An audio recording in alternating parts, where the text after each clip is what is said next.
What's going on, everybody? Mortem here, this time bringing you a video about the state of build guides, basically. And this is a video I've wanted to make, but I have been approaching it in a way that I was hoping, wouldn't sound like I was trying to attack anybody in particular, because that's definitely not what this channel or myself is all about. In fact, I usually go to great lengths to make CRPGs as open and as understandable as possible for people. But as anybody watching this channel would know, I make a ton of Pathfinder content these days, including build guides of my own, as the title, might seem a little aggressive, and I hope it didn't. But as someone who makes a lot of that content, YouTube likes to show me a lot of that content, and I often see builds and things come across my suggestions, that kind of stuff, and I watch a few of them here and there. And there's one very consistent problem that I see with these build videos.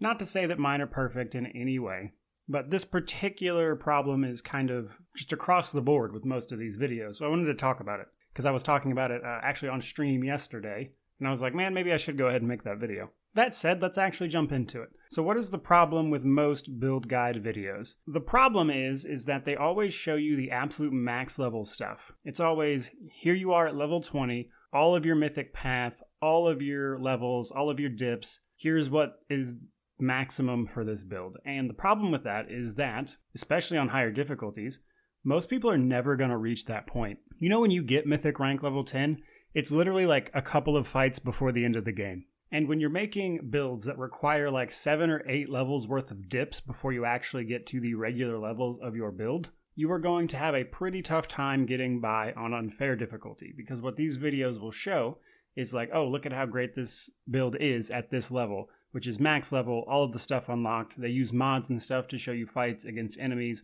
And the main problem is it's just not actually a realistic approach to a build. When I make my builds myself, I usually show like mid-level combat on the difficulty at which I recommended it. Because anybody can turn a mod on and plow through unfair difficulty to a point where they can kind of show this stuff off. But what these videos never do is they never actually show this person using this build in the early parts of the game where it is functionally useless because of all this weird stuff they're doing to maximize damage, etc. So I think what would serve much better in these instances is if they are confident that their build could actually do this, that could actually take unfair on, then show me that early game gameplay. Show me that build going through Canapede's Cave. Show me the prologue. Don't show me your level 20 max mythic rank modded in equipment of the best stuff and what is essentially theoretical maximums that most players will never reach. That kind of stuff is misleading, because reality is, even if someone is playing, they probably won't find most of that equipment anyway. And the people that are actively trying to advance and get better at the game, those build guides are not useful, because they're not accurate representations of what playing the game actually looks like. And I guess that's my main gripe, because when I show builds, my goal is to show you something that you can actually play through the game. Because you know what else you can't do on unfair difficulty without changing the difficulty? It's respecking. You're not allowed to respec your characters on unfair. So if you're after that unfair achievement, you can't, use this build to get through the prologue and then respec, because you'll have to change the difficulty settings to do that. And while I do not fault these builds at all, like on a spreadsheet min-max kind of thing, they're very impressive. They are. The problem is I do not see them as being genuinely useful to get you through the game. And more than anything, I think that's the part that these builds kind of get stuck on. They get stuck in that theory crafting part of it, and they never bother to actually run through the game with this build to test. And I get it.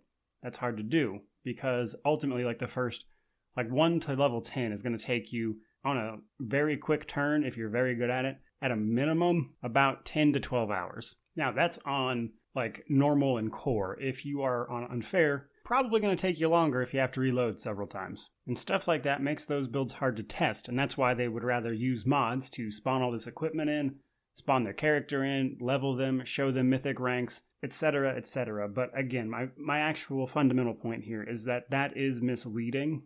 Most characters are never going to see that. Most characters that use that build and try to play it legitimately in-game are not going to have a good time if they actually try to use it on anything above core. But there you go, guys. Without repeating myself a bunch, that's kind of really what I've got for you. I hope that didn't sound too accusatory. It's just a criticism I see in a lot of the builds that I look at. Sometimes I just feel like people forget that there comes a point where the theory crafting has to end and playing the game actually has to start.